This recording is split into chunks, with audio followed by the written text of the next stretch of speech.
Hi ಎಲ್ರಿಗೂ ನಮಸ್ಕಾರ. Welcome back to my YouTube channel. ನಾನು ನಿಮ್ಮ ಸಂಗೀತ. ಸೊ ಇದು ಸಂಡೇ ವ್ಲಾಗ್. ಬೆಳಗ್ಗೆನೇ ದೇವಸ್ಥಾನಕ್ಕೆ ಹೋಗ್ತಾ ಇದ್ದೀವಿ. ಸೊ ಹಾಗಾಗಿ ಕ್ವಿಕ್ಕಾಗಿ ಎಲ್ಲ ಕೆಲಸಗಳನ್ನೂ ಮಾಡ್ಕೋತಾ ಇದ್ದೀನಿ. ಇವತ್ತಿನ ನನ್ನ ದಿನ ಹೇಗಿತ್ತು ಅಂತ ನಿಮ್ಮ ಜೊತೆ ಶೇರ್ ಮಾಡ್ತೀನಿ. ಈ ಥರ ಡಿಸ್ಟರ್ಬೆನ್ಸ್ ಇದ್ದರೆ ಅಡ್ಜಸ್ಟ್ ಮಾಡ್ತೀನಿ.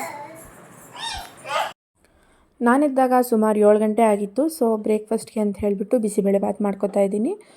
ಬೇಗ ಆಗುತ್ತೆ ಮತ್ತು ಸಿಂಪಲ್ಲಾಗಿ ಮಾಡ್ಕೋಬೋದು ಅಂತ ಹೇಳಿಬಿಟ್ಟು ತರಕಾರಿ ಕಟ್ ಮಾಡ್ಕೊತಾ ಇದ್ದೀನಿ. ಒಂದು ಗೆಡ್ಡೆಕೋಸು, ಒಂದು ಕ್ಯಾರೆಟು, ಒಂದು ಆಲೂಗಡ್ಡೆ, ಬಿಕಾಸ್ ನಮ್ಮ 3 ಜನಕ್ಕೆ ಆಗಿರೋದ್ರಿಂದ ಸಾಕಾಗುತ್ತೆ. ಮತ್ತು ತರಕಾರಿ ಎಲ್ಲ ಕಟ್ ಮಾಡ್ಕೊಂಡಿದ್ದಾದಮೇಲೆ 2 ಪುಟ್ಟ ಈರುಳ್ಳಿ, 2 ಪುಟ್ಟದು ಟೊಮ್ಯಾಟೊ ಕಟ್ ಮಾಡ್ಕೊತಾ ಇದ್ದೀನಿ. ಸೊ ಇದನ್ನೆಲ್ಲ ಕಟ್ ಮಾಡಿಕೊಂಡು ಒಂದು ಪಾತ್ರೆಗೆ ಕುಕ್ಕರಲ್ಲಿ ನಾನು ಅನ್ನ, ಬೇಳೆ, ತರಕಾರಿನ ಇಟ್ಟು ಒಂದು 3 ವಿಷಲ್ ಹೊಡ್ಸ್ಕೊಂಡಿದ್ದೀನಿ. ಸೊ ಇನ್ನೊಂದು ಪಾತ್ರೆಯಲ್ಲಿ ಎಣ್ಣೆ, ಸಾಸಿವೆ, ಜೀರಿಗೆ, ಬೆಳ್ಳುಳ್ಳಿ ಹಾಕಿಲ್ಲ, ಈರುಳ್ಳಿ, ಟೊಮ್ಯಾಟೊ ಇಷ್ಟನ್ನು ಹಾಕಿ ಚೆನ್ನಾಗಿ ಟೊಮೆಟೊ ಎಲ್ಲ ಸ್ಮ್ಯಾಶ್ ಆಗೋವರೆಗೂ ಬೇಯಿಸ್ಕೊಂಡು ಅದಕ್ಕೇ ಬಿಸಿಬೇಳೆಭಾತ್ ಪೌಡ್ರು, ಸ್ವಲ್ಪ ಖಾರದ ಪುಡಿ, ಸ್ವಲ್ಪ ಸಾಂಬಾರು ಪುಡಿ ಹಾಕ್ಕೊಂಡು ನೀಟಾಗಿ ಮಿಕ್ಸ್ ಮಾಡ್ಕೊತಾ ಇದ್ದೀನಿ.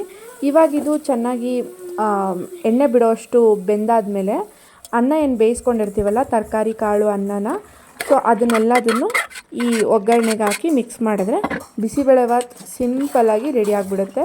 ಇದಕ್ಕೆ ಮೊಸರು ಬಜ್ಜಿ ಹಾಕ್ಕೊಂಡ್ರೂ ನಡೆಯುತ್ತೆ ಅಥವಾ ಬೂಂದಿ ಖಾರ ಹಾಕ್ಕೊಂಡ್ರೂ ನಡೆಯುತ್ತೆ. ಟೇಸ್ಟ್ ಸಖತ್ತಾಗಿತ್ತು. ಅದು ಟಿಫನ್ ಆದಮೇಲೆ ಧಾರ್ಮಿಕಂಗೆ ಟಿಫನ್ ತಿನ್ನಿಸಿ ನಾನು ಸ್ನಾನ ಮಾಡ್ಕೊಂಬಂದು ನೋಡಿ ಅಮೃತ ಇವಾಗ ಎದ್ದು ಕೂತಿದ್ದಾಳೆ. ಟೈಮ್ ಆಲ್ರೆಡಿ 10:30 ಆಗಿದೆ. ನನ್ನ ಪೂಜೆ ಎಲ್ಲ ಆಯಿತು. ಆಮೇಲೆ ಧಾರ್ಮಿಕಂಗೂ ಸ್ನಾನ ಮಾಡಿಸಿದ್ಲು ಅಮೃತ. ಸ್ನಾನ ಎಲ್ಲ ಆದಮೇಲೆ ನಮ್ಮನೆ ಪುಟ್ಟ ಪೂಜಾರಿ ಹೀಗೆ ಕಾಣ್ತಾಯಿದ್ರು. ಅವರೆಲ್ಲ ಆಟ ಆಡ್ಕೊಂಡಿರೋವಾಗಲೇ ನಾನು ಟಿಫನ್ ತಿನ್ಕೊಂಬಿಟ್ಟೆ. ನಾನು ಟಿಫನ್ ತಿಂದೆಲ್ಲ ಆಗೋಷ್ಟು ಅಮೃತನೂ ಸ್ನಾನ ಮಾಡಿಕೊಂಡು ರೆಡಿ ಆದ್ವಿ ಇಬ್ಬರೂ.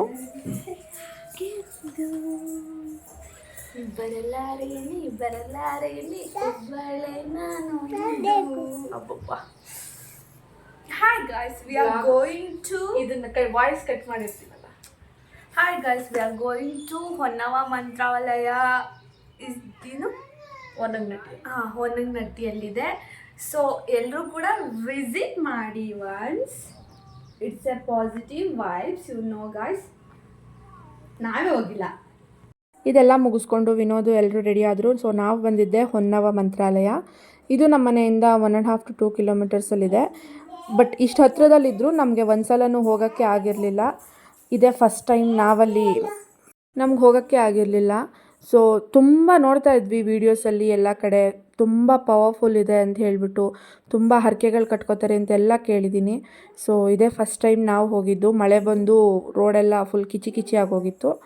ನೋಡಿ ಎಂಟ್ರೆನ್ಸ್ ಹೀಗಿದೆ. ತುಂಬ ಇವಾಗ ಪುಟ್ಟ ದೇವಸ್ಥಾನ, ಇವಾಗ ಇನ್ನೂ ಕನ್ಸ್ಟ್ರಕ್ಷನ್ ಎಲ್ಲ ನಡೀತಾ ಇದೆ. ಸೊ ಫೀಲಿಂಗ್ ತುಂಬಾ ಚೆನ್ನಾಗಿತ್ತು.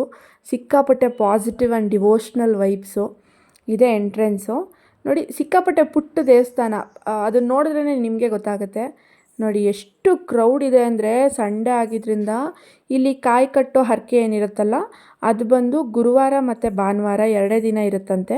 ಸೊ ಹಾಗಾಗಿ ಅವತ್ತಿನ ದಿನದಲ್ಲಿ ತುಂಬ ರಶ್ ಇರುತ್ತೆ. ಸೊ ಇದು ನೋಡಿ ಇಡೀ ದೇವಸ್ಥಾನ ತುಂಬಾ ಬರೀ ಕಾಯಿ ಕಟ್ಟಿದ್ದಾರೆ. ಈ ಕಡೆ ರೈಟ್ ಸೈಡಲ್ಲಿ ಇನ್ನೂ ಸ್ವಲ್ಪ ಜಾಗ ಇದೆ ಕಾಯಿ ಕಟ್ಟೋಕ್ಕೆ ಅಂತಲೇ. ಸೊ ಅಲ್ಲಿ ಎಷ್ಟು ಕಾಯಿ ಕಟ್ಟಿದೆ, ಅದೆಷ್ಟು ಲಕ್ಷ ಕಾಯಿದೆ ಇಲ್ಲಿ ಅಂತ ಕೌಂಟ್ ಮಾಡೋಕ್ಕೆ ಆಗಲ್ಲ ಅನಿಸುತ್ತೆ ಮೋಸ್ಟ್ಲಿ, ಅಷ್ಟು ಇದೆ. ನಾನು ಇದೇ ಫಸ್ಟ್ ಟೈಮ್ ಈ ಥರ ಕಾಯಿ ಕಟ್ಟಿರೋ ಹತ್ರ ಹೋಗಿರೋದು. ಸೊ ಸಂಡೇ ಮತ್ತು ಥರ್ಸ್ಡೇ 2 ದಿನ ಕಾಯಿ ಕಟ್ಬೋದು ಅಂತ ಹೇಳಿದ್ರು ಅಲ್ಲಿ. ಸೊ ನಾವು ದೇವ್ರ ದರ್ಶನ ಎಲ್ಲ ಮುಗಿಸ್ಕೊಂಡು ಪ್ರಸಾದ ಕೊಡ್ತಾಯಿದ್ರು. ಪ್ರಸಾದ ತಿಂದು ತಟ್ಟೆ ತೊಳೆದಿಟ್ಬಿಟ್ಟು ಬಂದ್ವಿ. ಬಟ್ ಮೇಂಟೆನೆನ್ಸ್ ಇನ್ನೂ ಸ್ವಲ್ಪ ಚೆನ್ನಾಗಾಗಬೇಕು. ಮೇ ಬಿ ನೆಕ್ಸ್ಟ್ ಅವರು ಮಾಡ್ತಾರೆ ಅನಿಸುತ್ತೆ. ಸೊ ಅಲ್ಲಿಂದ ಬರೋವಾಗನೇ ನಾವು ಕಡಲೆಪುರಿ ಮತ್ತು ಜೋಳ ಮಾರ್ತಾಯಿದ್ರು. ಅಲ್ಲಿ ಯಾರೋ ಬೆಳೆದಿರೋರು ಕಿತ್ಕೊಂಬಂದು ಜೋಳ ಮಾರ್ತಾಯಿದ್ರು. ಸೊ ಅವ್ರ ಹತ್ರ ಜೋಳ ಎಲ್ಲ ತೊಗೊಂಡು ಮನೆಗೆ ಬರೋಷ್ಟರಲ್ಲಿ ಮಳೆ ಶುರುವಾಗಿತ್ತು. ಮನೆಗೆ ಬಂದಿದ್ದ ತಕ್ಷಣ ಸ್ವಲ್ಪ ಕಡಲೆಪುರಿ ಎಲ್ಲ ತಿಂದ್ವಿ. ಬಿಕಾಸ್ ಮಧ್ಯಾಹ್ನ ನಾವು ಅಲ್ಲೇ ಪ್ರಸಾದ ತಿನ್ಕೊಂಬಂದಿದ್ರಿಂದ ಊಟ ಏನು ಬೇಡ ಅನಿಸಿತ್ತು. ಕಡಲೆಪುರಿ ತಿಂದು ಸ್ವಲ್ಪ ಹೊತ್ತು ಮಲಗಿಬಿಟ್ಟಿದ್ವಿ.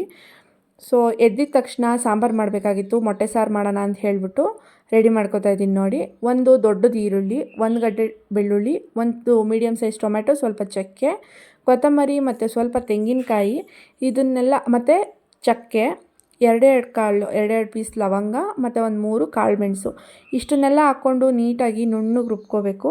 ರುಬ್ಬಿದ್ದೆಲ್ಲ ಆದಮೇಲೆ ಮತ್ತೆ ಅದೇ ಜಾರ್ಗೆ 2 ಸ್ಪೂನ್ ಖಾರದ ಪುಡಿ ಮತ್ತು 2 ಸ್ಪೂನ್ ಸಾಂಬಾರು ಪುಡಿನ ಹಾಕಿ ಅದನ್ನು ಸೇರಿಸ್ಕೊಂಡು ಈ ಥರ ರುಬ್ಬಿ ಪೇಸ್ಟ್ ರೆಡಿ ಮಾಡಿ ಇಟ್ಕೊಂಡಿದ್ದೀನಿ. ಇನ್ನೊಂದು 4-5 ಇಳ್ಕು ಬೆಳ್ಳುಳ್ಳಿ ಬಂದು ಒಗ್ಗರಣೆಗೆ. ಒಂದು ಪಾತ್ರೆಗೆ ನೀವು ಯಾವ ಪಾತ್ರೆಯಲ್ಲಿ ಸಾಂಬಾರು ಮಾಡ್ತೀರಾ ಆ ಪಾತ್ರೆಗೆ ಸ್ವಲ್ಪ ಎಣ್ಣೆ ಹಾಕಿ ಜಜ್ಕೊಂಡಿರೋ ಬೆಳ್ಳುಳ್ಳಿ ಹಾಕಿ ಬೆಳ್ಳುಳ್ಳಿ ಬ್ರೌನ್ ಆಗಿದ ತಕ್ಷಣ ರುಬ್ಬಿರೋ ಅಂಥ ಖಾರನ ಹಾಕ್ಕೋಬೇಕು. ತುಂಬ ಈಸಿಯಾಗಿ ಮಾಡ್ಕೋಬೋದು ಮೊಟ್ಟೆ ಸಾರು. ನೋಡಿ ಎಷ್ಟು ಬೇಗ ತೋರಿಸ್ತಾ ಇದ್ದೀನಿ ಅಂತ ಹೇಳ್ಬಿಟ್ಟು. ಗೊತ್ತು ತೋರ್ಸೋದ್ಕಿಂತ ಸ್ವಲ್ಪ ಲೇಟ್ ಆಗುತ್ತೆ, ಬಟ್ ಬೇಗನೆ ಆಗುತ್ತೆ. ಮಸಾಲೆ ಹುಯ್ಕೊಂಡಿದ್ದಾದಮೇಲೆ ನೀರು ಕನ್ಸಿಸ್ಟೆನ್ಸಿ ಎಷ್ಟು ಬೇಕು ಅಂತ ನೋಡಿಕೊಂಡು, ಸ್ವಲ್ಪ ಗಟ್ಟಿನೇ ಇರಬೇಕು ಮೊಟ್ಟೆ ಸಾರು, ತುಂಬ ತೆಳ್ಳಗಾದರೆ ಅಷ್ಟು ಚೆನ್ನಾಗಿರಲ್ಲ. ಉಪ್ಪೆಲ್ಲ ಹಾಕ್ಕೊಂಡು ಚೆನ್ನಾಗಿ ಮಸಾಲೆನ ಬೇಯಿಸ್ಕೋಬೇಕು. ನೋಡಿ ಈ ಥರ ಚೆನ್ನಾಗಿ ಕುದಿಬೇಕು ಸಾಂಬಾರು.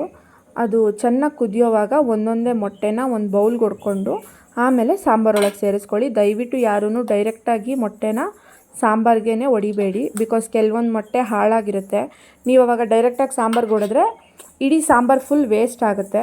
ಸೊ ಹಾಗೆ ಮಾಡ್ಕೋಬೇಡಿ. ಆದಷ್ಟು ಎಲ್ಲ ಮೊಟ್ಟೆಗಳನ್ನೂ ಬೌಲ್ಗೆ ಹೊಡ್ಕೊಂಡು ನಿಧಾನಕ್ಕೆ ಬೌಲಿಂದ ಸಾಂಬಾರಿಗೆ ಶಿಫ್ಟ್ ಮಾಡ್ಕೊಳ್ಳಿ. ಇಷ್ಟೇ. ಮೊಟ್ಟೆ ಎಲ್ಲ ಹಾಕಿದಾದ್ಮೇಲೆ ಒಂದು 2ರಿಂದ 3 ನಿಮಿಷ ಅಂದರೆ ಒಂದು ಕುದಿ ಬರೋವರೆಗೂ ಬೇಯಿಸ್ಕೋಬೇಕು. ನೋಡಿ ಕಂಠದಲ್ಲಿ ಎಷ್ಟು ಚೆನ್ನಾಗಿ ಎಣ್ಣೆ ಬಿಟ್ಕೊಂಡಿದೆ ಸಾಂಬಾರ್ದು ಮಸಾಲೆ ನಾನು ರುಬ್ಬಿದ್ದು. ಈ ಥರ ಮಸಾಲೆ ಬಿಟ್ಕೊಳ್ಳೋವರೆಗೂ ಎಣ್ಣೆ ಬಿಟ್ಕೊಳ್ಳೋವರೆಗೂ ಮಸಾಲೆ ಕುದಿಸ್ಕೊಂಡ್ರೆ ಅದು ಮಸಾಲೆದ ಹಸಿ ವಾಸನೆ ಎಲ್ಲ ಏನಿರಲ್ಲ, ಸಾಂಬಾರು ಟೇಸ್ಟ್ ತುಂಬ ಚೆನ್ನಾಗಿರುತ್ತೆ. ಸೊ ಧಾರ್ಮಿಕ ಈ ಥರ ಸಾಂಬಾರ್ಗೆ ಹಾಕಿರೋ ಮೊಟ್ಟೆ ತಿನ್ನಲ್ಲ. ಸೊ ಹಾಗಾಗಿ ಅವಳಿಗೆ ಸಪ್ರೇಟಾಗಿ ಮೊಟ್ಟೆ ಬೇಯಿಸ್ತಾ ಇದ್ದೀನಿ. ಇವಾಗ ಫುಲ್ ಫ್ಯಾಮಿಲಿ ಟೈಮ್ ಅಂತ ಹೇಳ್ಬಿಟ್ಟು ಧಾರ್ಮಿಕಂದು ಮಾತು, ಹರಟೆ, ಆಟ ಎಲ್ಲದನ್ನು ಕೇಳಿಸ್ಕೊಳ್ಳೋ ಅಂಥ ಟೈಮು. ನಂಗೆ ಈ ಟೈಮ್ ತುಂಬಾ ಇಷ್ಟ ಆಗುತ್ತೆ. ಫ್ಯಾಮಿಲಿ ಎಲ್ಲರ ಜೊತೆ ಕೂತ್ಕೊಂಡು ಮಾತಾಡೋದು, ಧಾರ್ಮಿಕನ ಆಟ ಆಡಿಸೋದು, ಇದೆಲ್ಲ ನಂಗೆ ಸಿಕ್ಕಾಪಟ್ಟೆ ಇಷ್ಟ. ನೋಡಿ ಅವಳು ಎಷ್ಟು ಹಠ ಕಲ್ತಿದ್ದಾಳೆ, ಎಷ್ಟು ಆಟ ಕಲ್ತಿದ್ದಾಳೆ, ನೀವೇ ನೋಡಿ. ಬೇಡ ಹೋಗಲ್ಲ, ಅಡಿಗೆ ಹೋಗ್ಬಿಟ್ಟೈತಾ? ಬರ್ಲ್ಯಾಕಪ್ಪ? ಏನಕ್ಕೆ ಬರ್ಲು? ಯಾಕೆ ಗುಡ್ಡಿ ಬರ್ಲು?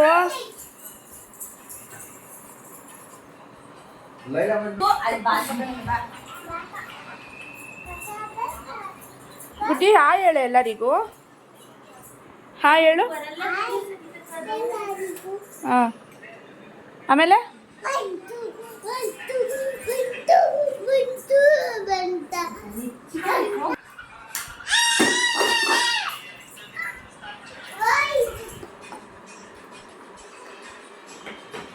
ಸೌಂಡ್ ಕಮ್ಮಿ.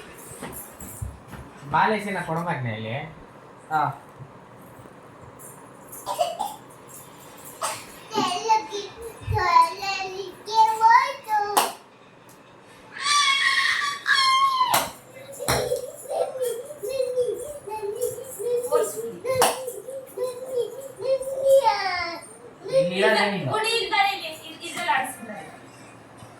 ಹೋದಲ್ಲಿ ಬ್ಯಾಟಿಂಗ್ ಮಾಡೋರಿ. ಕೊಡ್ರಿ ಅತ್ತಾಗೆ.